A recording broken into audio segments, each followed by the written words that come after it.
Viewers আসসালামু আলাইকুম। আশা করি সবাই অনেক ভালো আছেন। সো আজকের ভিডিওতে আমরা শিখব আ ট্রাইফল ব্রোশিউর কিভাবে মকআপ করবেন। তো ইলাস্ট্রেটর ডিজাইন করার পর আমরা ফটোশপে নরমালি মকআপ করে থাকি। তো সেক্ষেত্রে দেখা যায় আমরা লোগো ডিজাইন, বিজনেস কার্ড বা ফ্লায়ার ডিজাইনের মকআপ খুব ইজিলি করতে পারি। বাট ট্রাইফল ব্রোশিউরের মকআপের ক্ষেত্রে আমাদের একটু প্রবলেম ফেস হয়। সেক্ষেত্রে প্রবলেম যাতে ফেস না করেন আপনারা এবং খুব সহজে অল্প সময়ে কিভাবে আপনি ফটোশপে ট্রাইফল ব্রোশিউর মকআপ করতে পারেন সেই বিষয়টা আমরা আজকে শিখব। তো চলুন শুরু করা যাক। ওকে, তো সবাই দেখতে পাচ্ছেন আমার স্ক্রিনে একটা মকআপ আমি ওপেন করছি। এটা ফটোশপে করা। সো আ ফটোশপে যে মকআপটা ওপেন করছি এটা ডাউনলোড লিঙ্কটা আমি আমার ডেসক্রিপশন লিঙ্কে দিয়ে দেব। সবাই তাহলে ডেসক্রিপশন লিঙ্কটা চেক করবেন। ওখানে ফ্রিতে এই মকআপটি ডাউনলোড করতে পারবেন। এবং দেখেন ইলাস্ট্রেটর আমি একটা ডিজাইন ওপেন করে রাখছি। সো এই ইলাস্ট্রেটরে যে ডিজাইনটা ওপেন করে রাখছি, এই ডিজাইনটা কিভাবে আমরা ফটোশপে মকআপ করতে পারি সেই বিষয়টা আজকে আমরা শিখব। সো একটু খেয়াল করে দেখতে পারবেন আপনি যখন মকআপ ডাউনলোড করবেন বা মকআপ ডাউনলোড করে ফটোশপে ওপেন করবেন, ওপেন করার পরে যে বিষয়টা লক্ষ্য করবেন সেটা হলো এখানে লেয়ার প্যালেটে চলে আসবেন আপনি। লেয়ার প্যালেট যদি দেখেন এখানে আপনি কিন্তু কোথায় কোন অবজেক্টটা প্লেস করবেন সেই লেয়ারগুলো কিন্তু এখানে পেয়ে যাবেন। ঠিক আছে? সব ধরনের মোকাবেই কিন্তু এই ধরনের লেয়ারগুলো থাকে এবং লেয়ারগুলো স্মার্ট অবজেক্ট করা থাকে। তো সবার আগে যেটা করবেন এখানে আপনি মকআপটা ভালোভাবে দেখবেন এবং আইডেন্টিফাই করবেন কোথায় কোন পার্টটা আপনি বসাবেন। তো আপনারা আই থিংক সবাই জানেন যারা ব্রোশিউর ডিজাইন করছেন বা করেন, আপনারা সবাই জানেন যে ব্রোশিউর ডিজাইনের ৬ টা পার্ট থাকে। আমরা ডাবল সাইড ডিজাইন করি ট্রাইফল ব্রোশিউর ডিজাইনে। তো এখানে ৬ টা আলাদা, আলাদা পার্ট থাকে। তো এইগুলো ডিফারেন্ট পার্টে ডিফারেন্ট ডিজাইন প্লেস করতে হয়।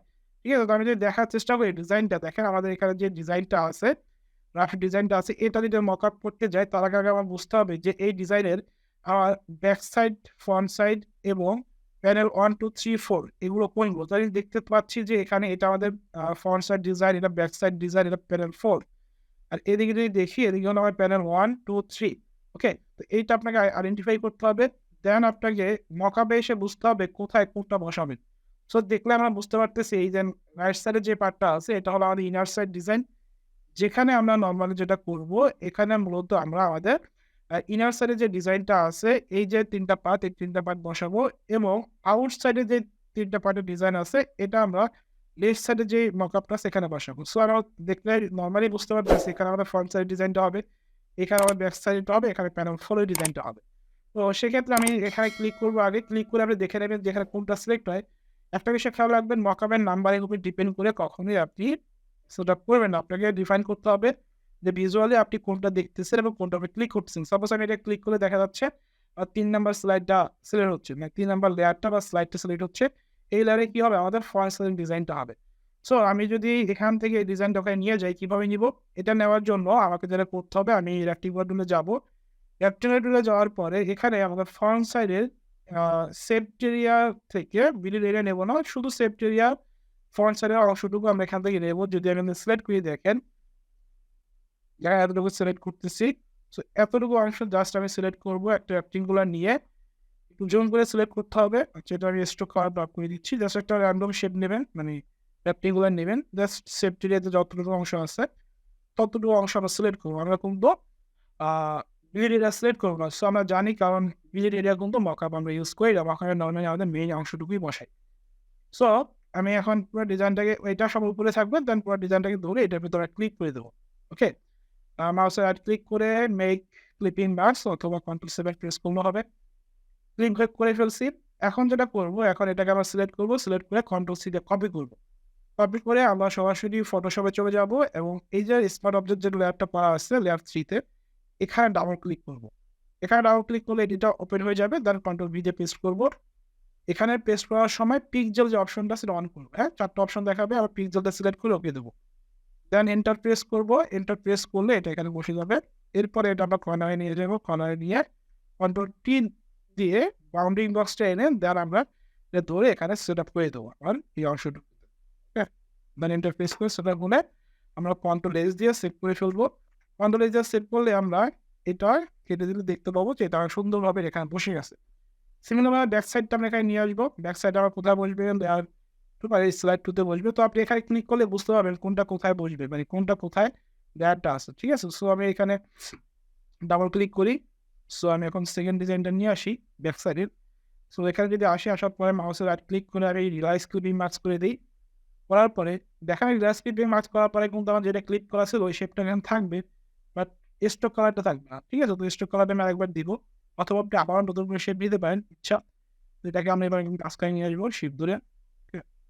তাহলে এভাবে আমরা প্রতিটা পার্টকে ক্লিক করব। মাউসে রাইট ক্লিক করে মেক ক্লিপিং মার্কস। ওকে? ডান। সো এটাকে আমরা কন্ট্রোল সি দিয়ে কপি করব। কপি করে আমরা ফটোশপে চলে আসবো। এখানে কন্ট্রোল ভি দিয়ে পেস্ট করব। পিক্সেল যে অপশনটা আছে এটাকে আমরা কপি করে দেব। দেন এবার কন্ট্রোল টি দিয়ে এটাকে আমরা পুনরায় নিয়ে যাব। দেন থেকে এটাও সেটআপ হয়ে যাবে। তার আমরা কন্ট্রোল এইচ দিয়ে সেভ দেব। দেখা যাবে এটা আমার ব্যাক সাইডে প্যানেলে সেভ হয়ে যাবে। ওকে? তাহলে front side back side save হয়ে গেছে। এরপর আমাদের প্যানেল 4 যেটা এটা আমরা এখানে বসাবো। এটা বসানোর জন্য কি করব? আমরা এখানে আবার আসবো। মাউসে রাইট ক্লিক করে রিল্যাক্স ক্লিপ মার্কস করব। দেন এটাকে আমাদের এখানে উপর যে শেপটা ছিল এটাকে আমরা সিলেক্ট করব। সিলেক্ট করে কালার দিয়ে দেবো এবং এটাকে আমরা এখানে নিয়ে আসবো। এইভাবে আমাদের কাজটা কন্টিনিউ করব। ঠিক আছে? যদি কারো বুঝতে অসুবিধা হয় এবং কাজ করতে গিয়ে যদি কোনো প্রবলেম ফেস করে তো সেক্ষেত্রে আমাকে নক করবেন। ভিডিও লিঙ্কে আমার ফেসবুক প্রোফাইলের লিঙ্ক দেওয়া থাকবে, হোয়াটসঅ্যাপ নাম্বার দেওয়া থাকবে। আপনারা আপনাদের প্রবলেম হলে আমার কাছে করতে পারবেন। ওকে? সো এবার আবার আমি সিলেক্ট করতেছি। সিলেক্ট করে মাউসে রাইট ক্লিক করে মেক ক্লিপিং মার্কস ডান। এরপরে আমি এটাকে আবার সিলেক্ট করব কন্ট্রোল সি দিয়ে কপি এবং ফটোশপে এসে আবার কন্ট্রোল ভি দিয়ে এখানে আমি ডাবল ক্লিক করে করব।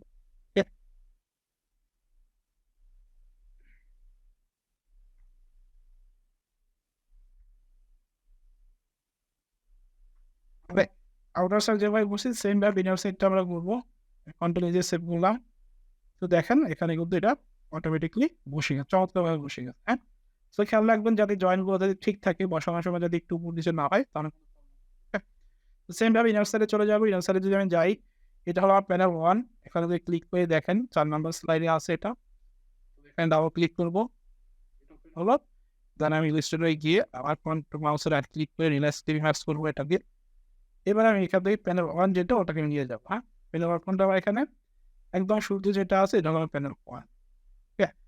এখানে আমি এটা বসাবো। বসানোর পরে ওটাকে ধরে অথবা শুধু প্যানেল 1 ধরে আপনি ক্লিক করতে পারেন। ওটাই করতেছি। দেন কন্ট্রোল সি দিয়ে কপি।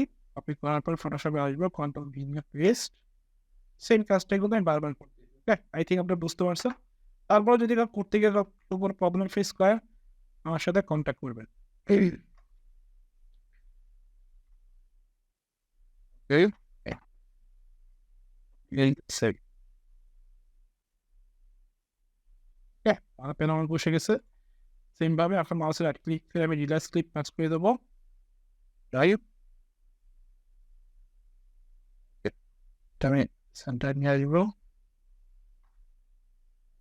বাটন সিলেক্ট করে সেম ভাবে মার্কস সিলেক্ট করে কন্ট্রোল সি দিয়ে কপি। কপি করে আমরা ফটোশপে আসি। কেমন?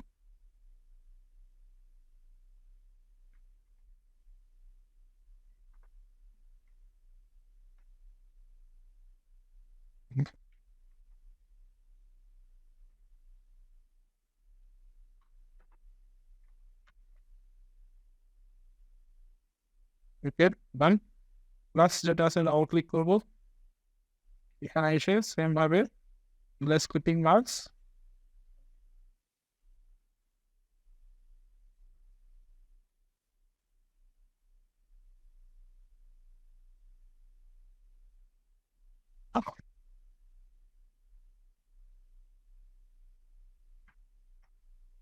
ওকে?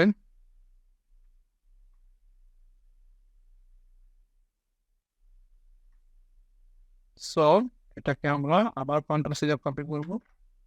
কপি করে ফটোশপে নিয়ে আসবো। কন্ট্রোল ভি দিয়ে পেস্ট করবো।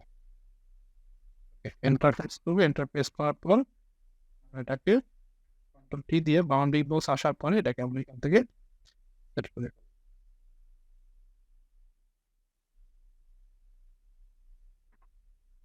ডান। এবার কন্ট্রোল এইচ দিয়ে আবার সেট করবো। সো আই থিঙ্ক আমার মকআপ কমপ্লিট।